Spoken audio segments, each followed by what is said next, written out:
screen. Can see it from here. Okay, thanks. So now that you have a portfolio, now that you have a CV, I will be assuming that everyone here is probably planning to create a CV or has already created a CV. So now that you have done all that, the next thing you are looking at is how then do I get my dream job?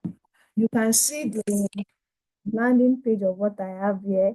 You are seeing my dream company on your that's on my left. Then you are seeing the name we are hiring, then the dream job you are looking for. And then you probably will see a contact where you're supposed to send in your CV, maybe your portfolio as it may be. Some can be on LinkedIn, some can be on maybe Upwork, freelancer.com, it can be remote.io, as many as you might think out of. So what I'm looking at is landing your dream job in 2015. And I wrote here that it requires some strategic approaches. So part of what you'll be looking at is that in 2025, um, when you keep doing the same thing and you don't get feedback for it, then that means that you are doing something wrong and you need to change.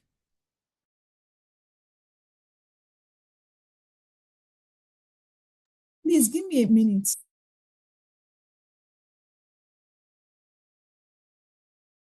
Okay, so when you are doing the same thing over and over and you've not seen results, that means it's time for you to change.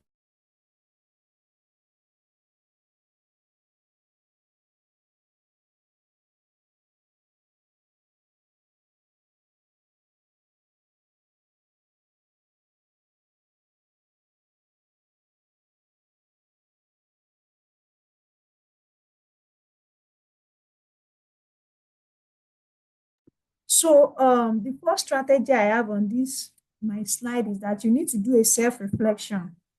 Um, and it doesn't mean that you don't know what you're doing. It doesn't mean that you don't want to get a job, but you need to reflect that, okay, I want to start setting goals. I know for so many people, especially in this part of the world, the first thing you are looking at, especially when a new year is coming in, you see people start writing their new year resolutions and things like that.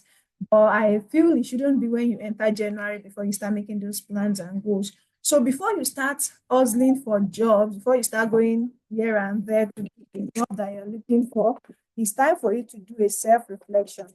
So what you need to do is ask yourself questions like, what are my strengths? What are the areas for growth that I need? What are my genuine passion? Like, if you listen to the first speaker said something around that. When she started out, she was doing so many businesses. She studied microbiology and she wasn't seeing a future in it. She wasn't seeing her strength playing out there. She wasn't seeing areas for growth for her. So you just need to be very sincere with yourself. Um, you don't need to lie to yourself. Everybody cannot be a software developer. Tosin commented on the group chat the other time that she developed her own portfolio by writing the code. If I'm not a front-end developer, if I'm not a tech person, I won't know how to write such kind of code. Now I've learned how to, use drag and drop through tools by Teresa now to also develop my own portfolio. So what we are basically doing here is that we are not only restricting it to tech job as it were. So you also want to say to yourself that if I am not good in tech, am I good in socials? What other things can what are the other things I can do? So you want to look at your area of strength, you want to look at your passion, you want to look at areas for which you can see growth. Now, another thing I wrote here is that you need to create an impressive resume. Yeah, it's true. It's not something that you can shy away from. The truth is, if you before I'm able to meet you and have a one-on-one conversation with you, I must see something to present. And it's not all the time that, especially for those that are not, what's it called, that don't have social presence. So we can't trace any of your professional life to any social media. So you really need something that talk about you. You need something that, that allows me to know who I am actually, um, getting in bed with as it is. Now, another problem is that when you hear that you should create a resume, an impressive resume, there's this tendency that you want to put all your life work inside your resume so that you want to impress me. But the mistake we often make is that, if I am applying for a role as a human resource person, I don't need to put experience that does not relate to human resource. If it doesn't have any relationship, then I don't need to put it. Now, the question begs that what if I've never done anything pertaining to, like human resource before now? So you ask yourself, why am I applying to become a human resource person? Have I attended any seminar? Have I, maybe probably in my school, maybe I've been a resourceful person, maybe I've been able to identify strengths in some places. You want to look at some of those things before you write your resume. So I rated that every job application has its own specifics. It's not a one size fit all. It's not something that you write once and it can cut across all but. Now, in writing your resume, one thing that you need to put in mind is that your achievement is very, very important. So you want to put it in such a way that I did X to move Y from A to Z. So let me give you an instance. Say I implemented a payment system for collection and payout services so that manual labor is reduced. And this has increased the company's inflow by 40%. That is an achievement. That is a result. That means I have seen it work. That means I can replicate it in another place. So you want to do that. Another strategy I wrote here is crafting an engaging cover letter. The same principle applies with your resume. You can see that the cover letter that you are seeing here, you can see that they are more like squashed. It means that for every application I want to write, I'm going to be putting my best foot forward. Now, the difference between your resume and your cover letter here is that your cover letter shows that you are addressing the person directly. So it's the onus lies on you to, research the person. Let whoever the hiring manager is, whatever the company is doing, you must do your findings. Know what they're actually offering. Know why you want to join them. Know what your best foot is for that. Then with that, you can now highlight those experiences in your cover letter and send it directly to meet the requirements for which they're asking for. Now, another thing I wrote here is that you need to build a strong online presence. That's the truth. If you're looking for a job, now we have different social media platforms. You have LinkedIn, you have X, you have, Facebook, Instagram, TikTok, depending on what you are looking for. If you are looking to get employment, maybe, to be a brand and brand communication expert, something like that, you want your Instagram, your TikTok, your X, maybe a bit of your LinkedIn will not just be about you sitting at home, you changing dress. No, it has to be that you are following trends, you know what's happening in the industry. So anybody seeing you and say, oh, this person is up to date with the trend across several sectors. Now, if what you are trying to do is maybe you are trying to look for, product design job, you want to focus more on, LinkedIn, you want to do more on, Instagram.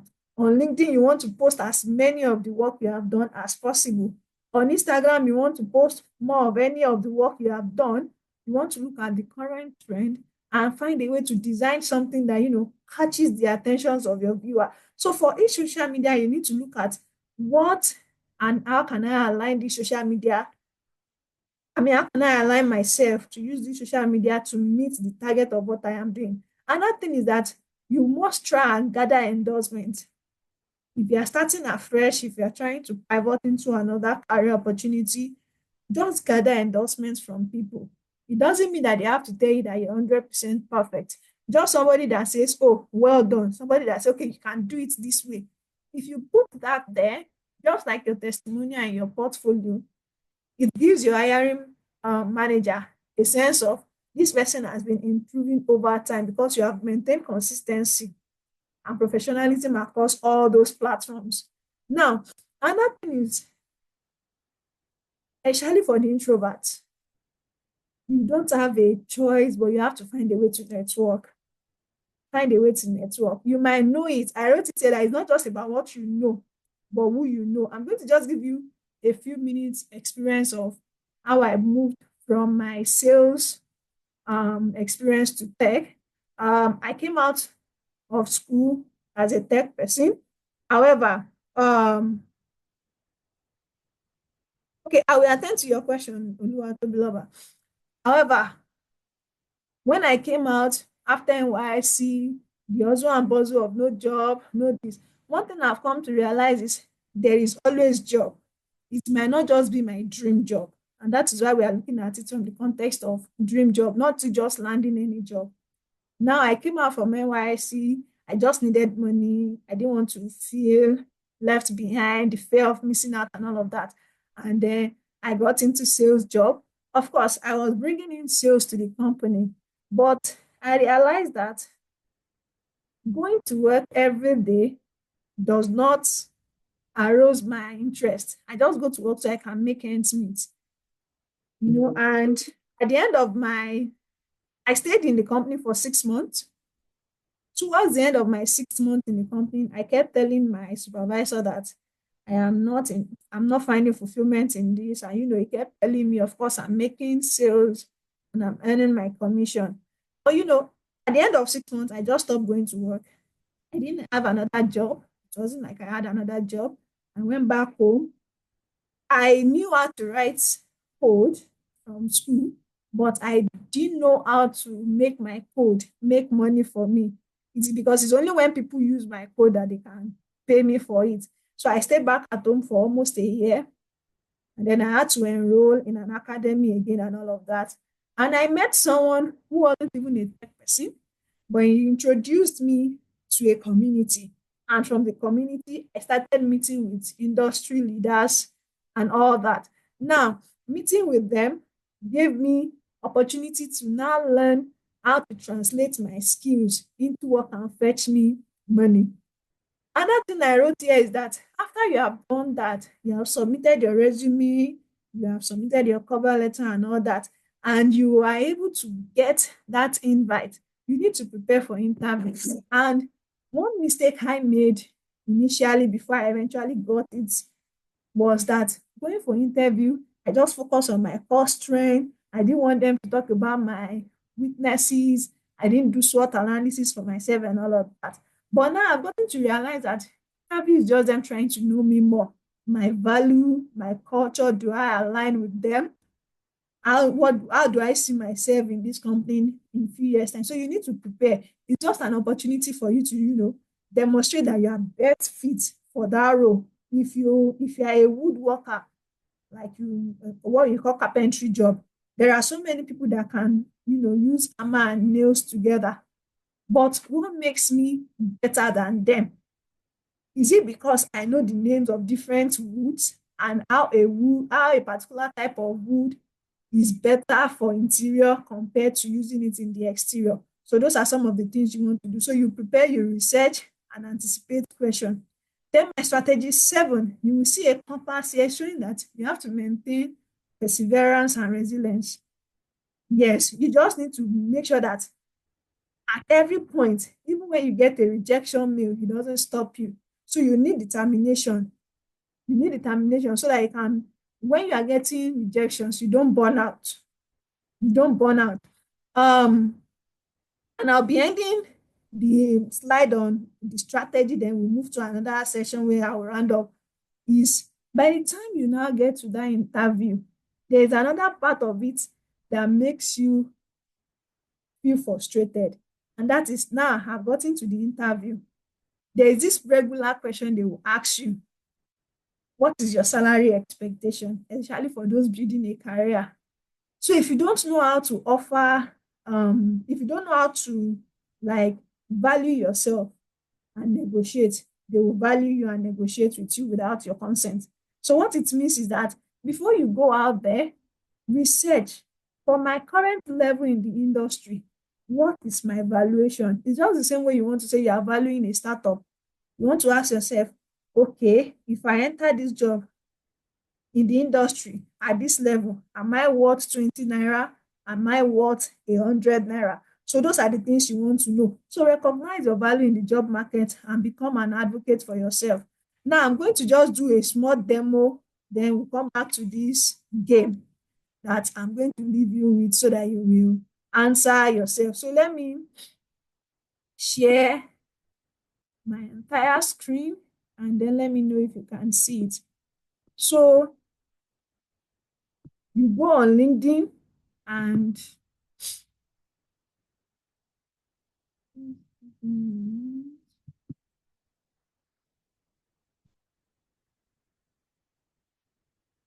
okay. Zoom is blocking me.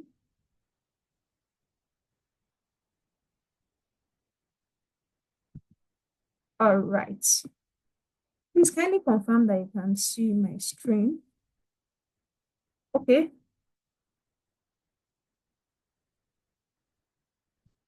So assuming you are looking for a UI UX design job now, for instance, in crafting your CV, you have searched for the job on LinkedIn, you will see the responsibilities here, and then you see the requirements of the job they are looking for, and then you see the skills required. Now, when you go through this, the problem most times is because you are looking for a job. Any job you just see, you submit application. That's not how it works. So you read about the job, you look at the responsibilities, the requirements they are looking for, your skills. Now, with this, now you can now tailor your CV to it. Now, when you tailor your CV to it, especially those that are looking for job on LinkedIn, there are sometimes that LinkedIn allows you to apply directly.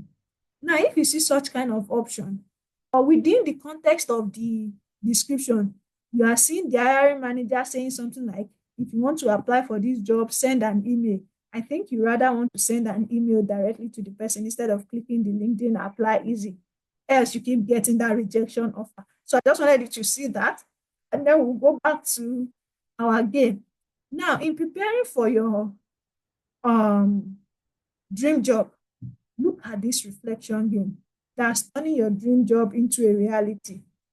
How you land your dream job by creating a plan with the help of this infographic. So what you do is you can see what I wrote there. Start at the bottom and work your way up, adding skills, experiences, and education, and whatever you want to add. It will help you, it will prepare you when the opportunity arises.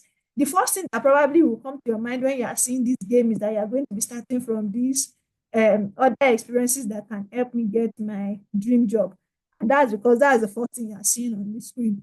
But clearly, this one says that you should start from the bottom. So now going to the bottom, you see what my bottom says, start.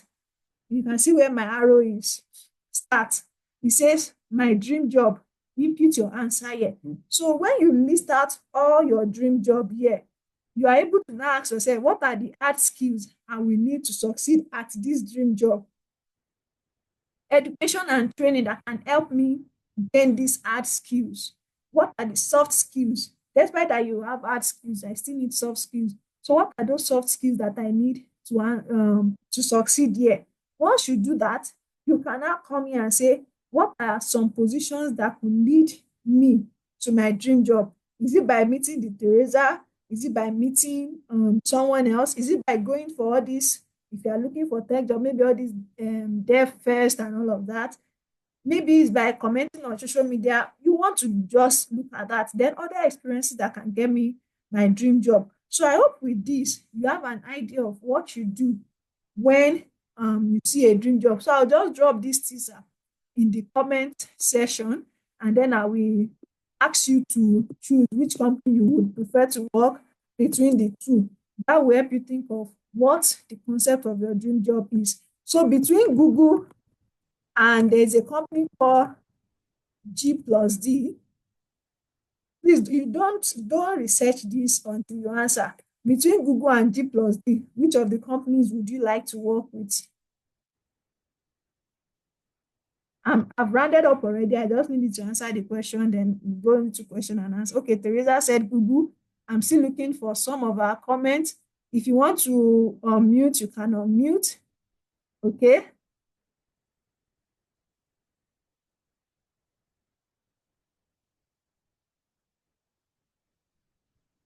Okay, so I'm seeing a lot of people put Google here. I'll take one more person, and I think, yeah, thank you. So in your mind, why do you want to take Google? Is it because Google offers more money? You might want to drop that in the comment section as well. Is it because Google offers more money? Is it because of the brand? Is it because you know them? Then another question is, do you know G plus D? I am Omolola. So for me, Google, because like Google said, Google because it's because of the brand, because of everything. What I've heard, what I've seen on LinkedIn, the way they treat their staff, all of those things, money, dollars. So it's Google for me, and also because I don't know G plus D, I don't know what they're about and what they do. So Okay, thank you so much. Now you can see that, Teresa, thank you. For others, you can drop your comment in the section. I will look at it. I'm rounding up already. It will feel good to have them in my CV. Yeah, thank you. Now, so you see, the thing is, you are applying to Google. You think Google is your dream job place. One, because one, their brand, their reputation, what's it called? Maybe how much they pay. Now, let me now help you with something. Sometimes your dream job might not be the one that pays the highest. Between Google and G plus D, Google pays very, very low. G plus D is a German company, but they have a branch here in Nigeria. And it will interest you that G plus D is actually one of the major companies that print all currencies in the world. You want to talk about Naira, dollar, pound, euro, whatever currency you are thinking of, they are the one that prints it for you. Now they pay very high. And they are just here. They have one of their offices in Lagos, VI to be precise, but you don't know them. Now, why did I put these two companies together?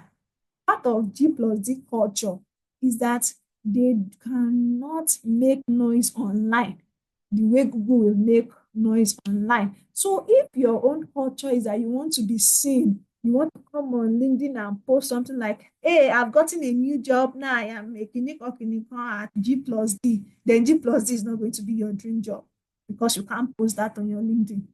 So with this, I hope we have learned one or two things. If you need the slide, I'm going to drop it in the Telegram channel, and then you can pick it up from that. So we move to question and answer. Joanne asked that, for example, if my experience on executive assistant is year 2021, and I want to apply for a job in executive assistant, am I supposed to just have the executive assistant alone using that 2021, or how do you mean? Okay, thank you. Now, between 2021 and 2024, you have done other things. The experience in fact, there's this challenge. If you have a gap in your CV, by the time recruiter sees that gap, they want to know, why do you have this gap? So what have you been doing between 2021 and 2024? They want to know. If you have done other things that are not related to executive assistants, can you find a way to bring in those experiences you have and tailor it to these same executive assistants?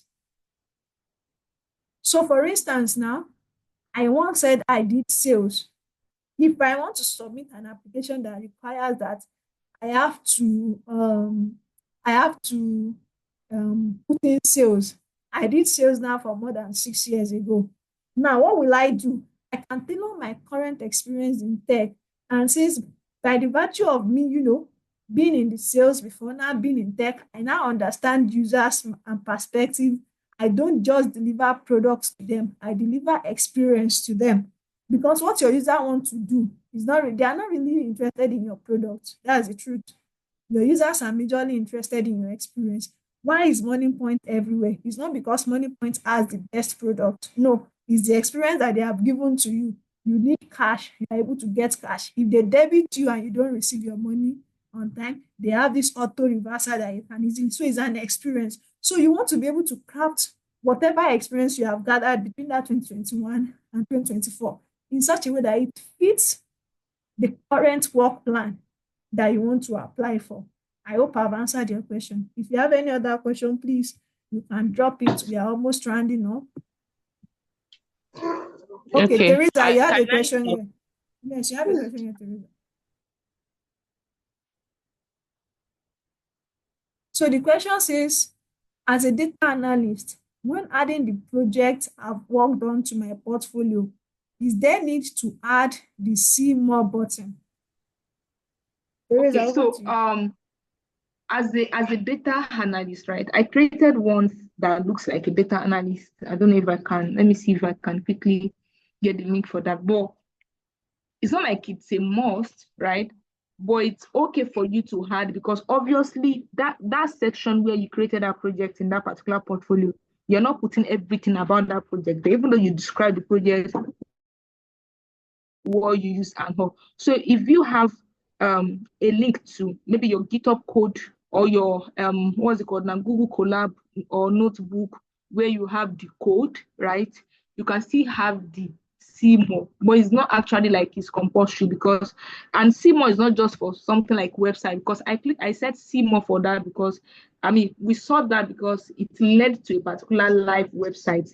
There are projects that I worked on that is not live. Do you understand? The code is not sitting somewhere in my GitHub repository. So I can send a link to my GitHub repository if they have interest, if I know that they will have interest in seeing the code or how I achieve that. But it's not like the CMO is compulsory, but make sure that there is a good description of that project, the tools you use for that project. And of course, that CMO is necessary, but not like it's compulsory. But as a data analyst, though, so far you have your code somewhere, you can actually what's it called? You can actually add that. And also when you are making your portfolio public, especially on this particular platform, there is a way you can actually password a page.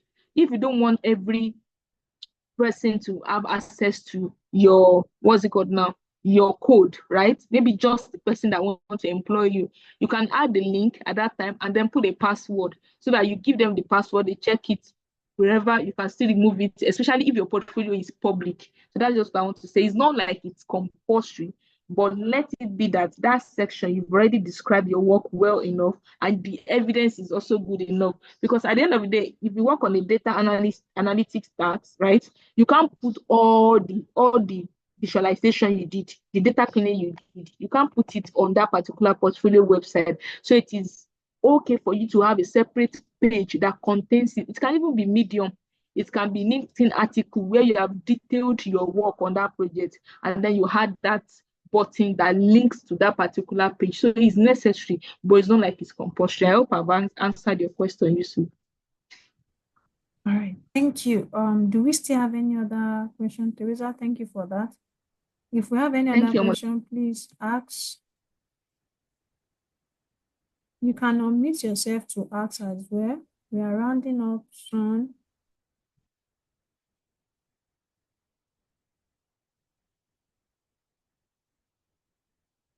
Okay, please, how can we get the recording for this class? Yeah, so you can join the Telegram link, or we'll compile the recording together and then we'll send to the Telegram group. Also, if you have any questions as you move on in the journey, you can always ask. You can always ask, and I'm sure you get response from any of the people in the channel. Okay, Teresa, you want to drop the Telegram link again to the group, and then we'll also include it in our email to you as well, so you can join the link. Yeah, send the link. Yeah, the link is here. Let me copy it again. But we'll just like last said, probably include this in the mail. But you can go on, please. All right. So if you have any other question, kindly ask. So we started the meeting around 8:15. We were about 15 minutes late into the meeting. We were supposed to end this at 9:30 because we promised to take just 1 hour, 30 minutes of your time. Um,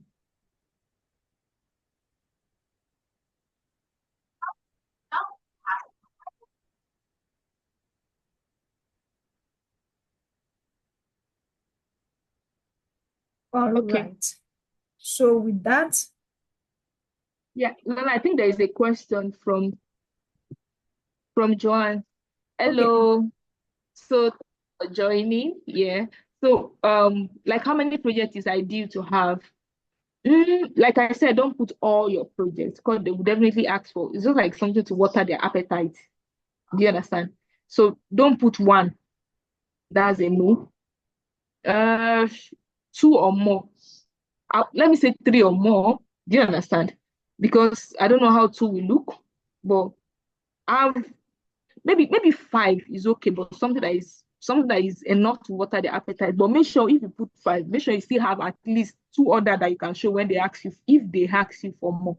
But don't put one and don't put too much that they scroll endlessly and at the end of the day when they now contact you they can't see anything. But it's good if you're not really, yeah, you can put as many as possible, but please just don't put one, and also don't put all your works in your portfolio.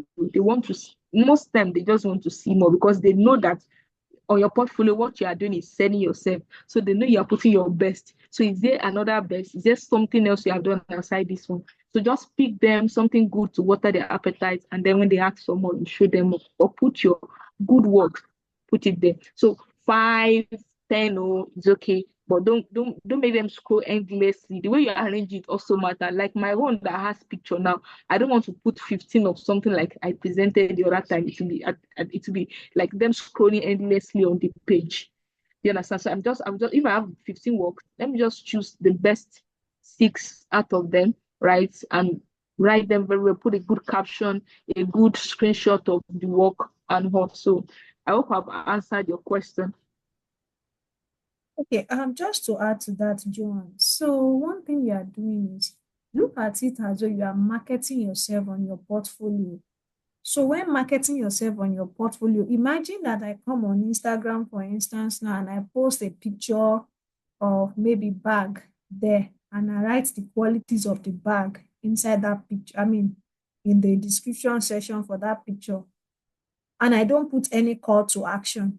If I put 1 million pictures there, the person will just keep scrolling and forget about it later and just probably move on to another thing. But while you are doing your portfolio, try and ensure that you always have something to grab your users at, I mean, to grab your users' attention, such that by the time